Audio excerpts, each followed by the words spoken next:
So today the plan is to show you guys how to cook some fish. We caught some fish earlier today. I didn't have a GoPro, it died, so I don't have any fishing footage for you guys. But I'll show you guys how I cleaned it up and cooked it up, and it's gonna be delicious. Anyways, enjoy the video and thank you guys for watching.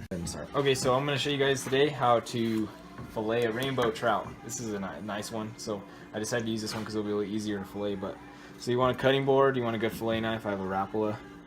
So what you want to look for is this top part right here where the meat comes up to the head. You can kind of feel it. It's like there's a bony part and then there's a soft part, right? We want to get right on the soft part, right next to that part. You want to push down until you feel like a hard part. Turn your knife at a 90-degree angle, and then you just want to keep your knife on the bones. You'll feel like a little clicking, and you're going to be right on the bones. And then I like to stop right here. Have the skin still. You just flip that over. Look at all those eggs. That's kind of cool. And now you want to feel right here to see the ribs. You want to get underneath the ribs. And I'm getting as close as I can to those ribs so that I don't waste any meat. That's very important. But you also want to make sure you get all those ribs off.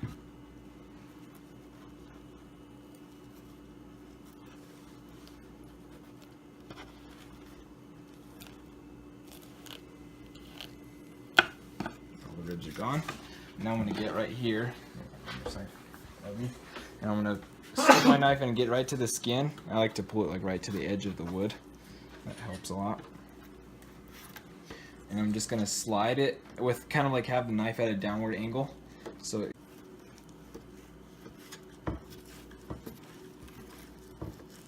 now I have a fillet. And now with trout, they have this thing called the Y bone that's right here. So you're just going to get your finger and like rub, and you'll feel it. And then when you get to the end of them, I like to just, because usually I just cut this and turn it into nuggets when I fry it. So I'm going to stop right where the Y bones stop. And then I'm going to feel again where they're at, and I'm going to cut above them, the meat above them. Now I have a nice little piece there that can turn into some nuggets. Just cut that in half. And then right below them as well.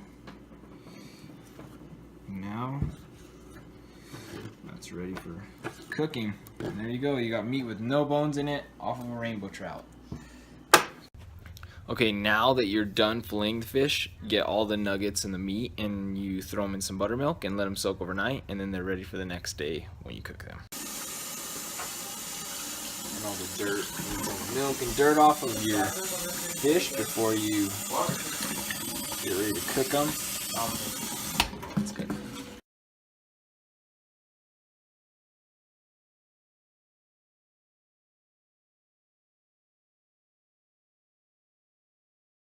Pretty lady whisking some beer and eggs. Yum. A little bit of baking soda. Mmm. Dang, look at that salt. Yum. Mmm. Time to add some flour. Pour some oil in the pan. Want 1 to 2 inches, and then you heat it up. You can have your batter. Wait, what are you gonna do? Alright, so now you want to have like a little bit of flour. Oops. In another bowl so that you can dip the fish in there so that the batter sticks better. So that's a good enough amount. Just a little bit so you get a little coat on them before you put the batter on. We're ready to go. Alright, so now we're going to throw some of the fish in the flour. Get a light little coat on there. See if the batter sticks now that the oil is heated up. I like to just throw a bunch of fish in there. Just keep mixing it up, make sure they're all covered in the batter. Okay, so now we're going to put this, because it has the flour on it, we're going to stick it in the batter. Make sure you get a nice little coat on there. And then what I like to do is kind of like let some of it come off because you don't want too thick of a batch of batter on there. And then I'm going to put it in there. Make sure it's bubbling. That's how you know it's the right temperature. Shout out to Joseph Sanchez for helping me cook this delicious food. But anyways, okay, so last step is you make sure you flip them over, and the whole fish is gotta have a golden brown color to it, as you can see. And you take it and you want like a cookie pan with some paper towels on it to soak up the oil. You just put it on there, and then you throw it back in the oven at about 100 degrees, right? Is it? Or is it maybe a little hotter? But 100 degrees so it stays warm.